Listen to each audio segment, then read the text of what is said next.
Grabe na si Captain America, naka-Nike. Naka-Nike si Captain America.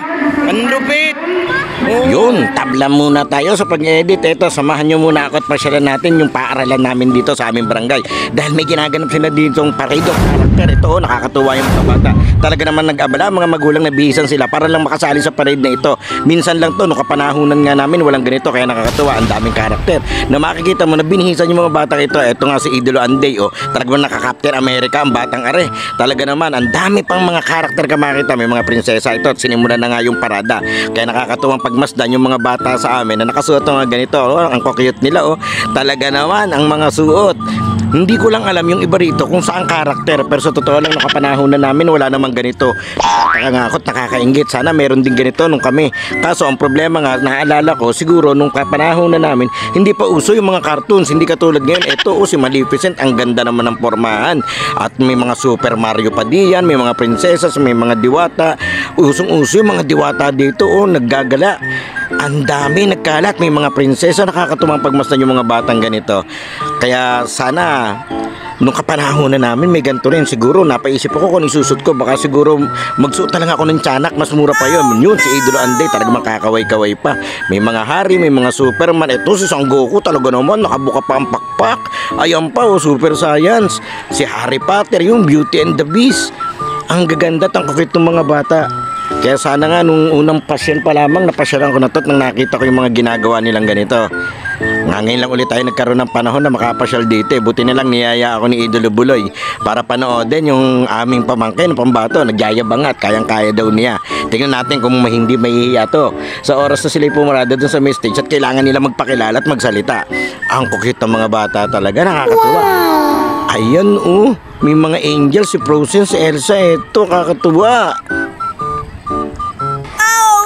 Pero syempre, hindi papatalo yung mga teacher. Ang mga teacher nakaporma din. To, pakinggan natin sila.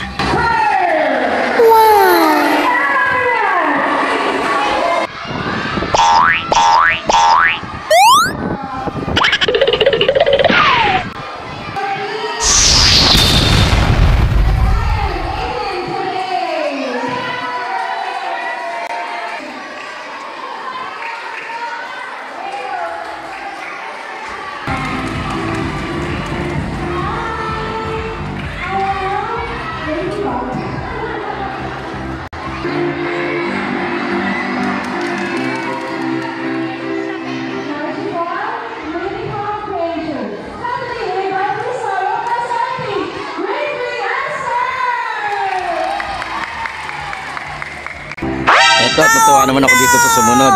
Ang ganda ng pormahan ni ma'am. Parang gusto kong umorder ng atsara. Ay, hindi pala. Si Lola Basyang pala yung karakter niya. Toto, ang kulit to.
Eto na nga, syempre pagkatapos ng mga teacher, eto na yung mga estudyante.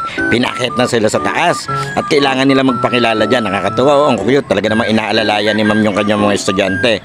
Ang cute nila, oh, kakatuwa. Sana may mga ganito talaga tayong nabibidyohan. Nakakatuwa yung mga bata. At least hindi puro basketball yung nabibidyohan ko. Kaya pag ganito mga time out episode, pasyalan natin yung mga non-basketball content. Ang gaganda ng mga bata, ang cute.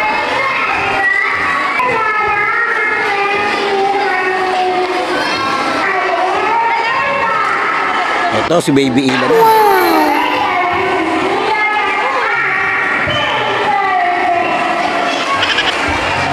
At ito na nga yung aming pambato. Tingnan natin ang yabang na rin.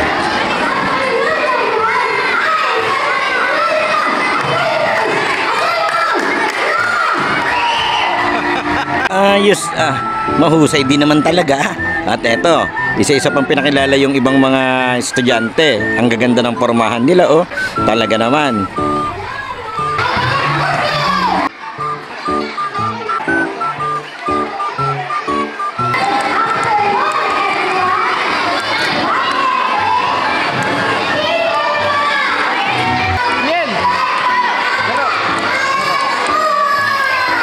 Kaya Dati yung tagal mo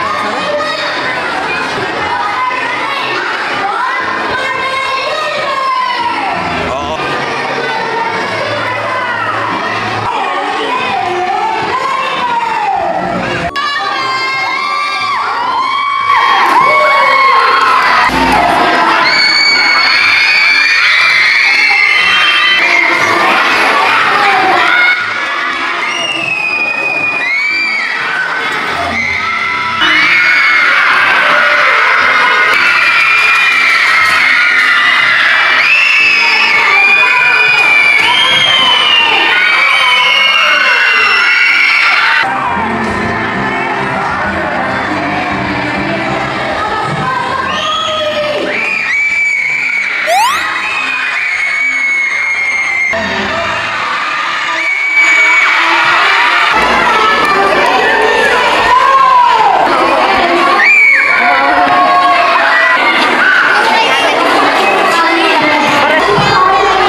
Matapos na nga yung program eto, gutom na yung ating mga superhero. O paano? Bye-bye na. See you na lang sa susunod nilang parade. Bye-bye!